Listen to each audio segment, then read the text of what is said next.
మహిమతో నీవు విచ్చేయు వేళ కడపూరం రోగగా నిన్ను సంధింతును.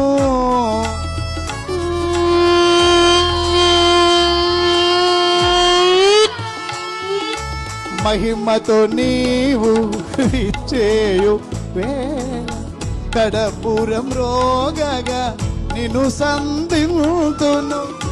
రెప్పపాటులో మార్పు నొందేదను, రెప్పపాటులో మార్పు నొందేదను. అక్షయ రూపమునే దాల్తును, అక్షయ రూపమునే దాల్తును.